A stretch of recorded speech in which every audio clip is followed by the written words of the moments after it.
کچھ مقصد حیات ضروری ہے دوستوں، کہنا یہ دل کی بات ضروری ہے دوستوں، جو فکر آخرت میں گزاری وہ مکمل، ورنہ تو یہ حیات ادھوری ہے دوستوں۔ کس کام میں زندگی گزر رہی ہے؟ ایک بات یاد رکھیے، ہم میں سے کوئی یہاں 15 سال، کوئی 20 سال، کوئی 30، کوئی 50، کوئی 60 سال کا بھائی بیٹھا ہے، لیکن غور کیجئے، کبھی ہم نے غور کیا، معلوم کرنے کی کوشش کی مجھے دنیا میں بھیجا کیوں گیا ہے؟ ہر چیز کے بنانے کا ایک ریزن ہے نا۔ آپ کے کئیوں کے سر پہ ٹوپی ہے، ٹوپی کیوں بنائی؟ سر کو ڈھانپنے کے لیے۔ لباس ہے، کیوں بنا؟ کپڑے پہننے کے لیے۔ گھڑی ہے، کیوں ہے؟ ٹائم بتانے کے لیے۔ قلم ہے، کیوں بنائی؟ لکھنے کے لیے۔ اشرف المخلوقات بنا دیا رب نے، کس لیے؟ پتہ ہی نہیں ہے کہ میری تخلیق کا، مجھے بنانے کا مقصد کیا ہے۔ اور ایک اور سوال میں کرنا چاہوں گا، آپ کے جیب میں قلم ہوتی ہے، جب تک لکھتی ہے کہاں رہتی ہے؟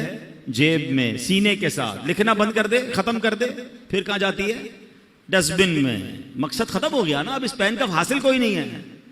اگر میں اور آپ مقصد کے مطابق زندگی نہیں گزار رہے تو پھر کہاں جائیں گے؟ غور کیجئے نا، ایک طرف تو اشرف المخلوقات ہمیں کہا جا رہا ہے، مگر یہی بندہ جس مقصد کے لیے اسے بنایا گیا، اول تو کئیوں کو مقصد ہی نہیں پتا، اور اگر معلوم ہے تو کیا زندگی اس مقصد کے تحت گزر رہی ہے؟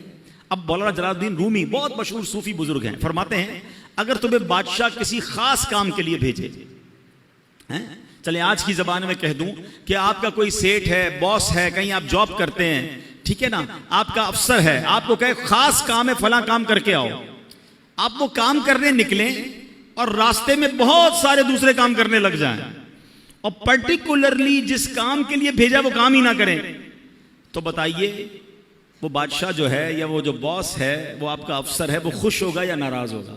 کہ بھیجا کس کام کے لیے تھا؟ آپ کے سر وہ اس کو چھوڑے باقی بہت سارے کر کے آیا ہوں۔ بھائی اس کے لیے تو بھیجا ہی نہیں تھا، جو کام کرنے بھیجا تھا ادھر گئے ہی نہیں، وہ کیا ہی نہیں۔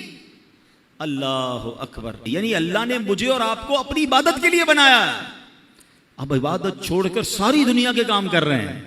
کئیوں کی نمازیں قضا ہو رہی ہیں، کوئی جناب گناہوں میں پڑا ہوا ہے، کوئی اللہ کی نافرمانی میں پڑا ہوا ہے، رب کی ناراضی والے کاموں میں پڑا ہوا ہے۔ کیا لوٹنا نہیں ہے؟ کیا اللہ کی بارگاہ میں جانا نہیں ہے؟ خدا را اپنے مقصد حیات سے نہ ہٹیں۔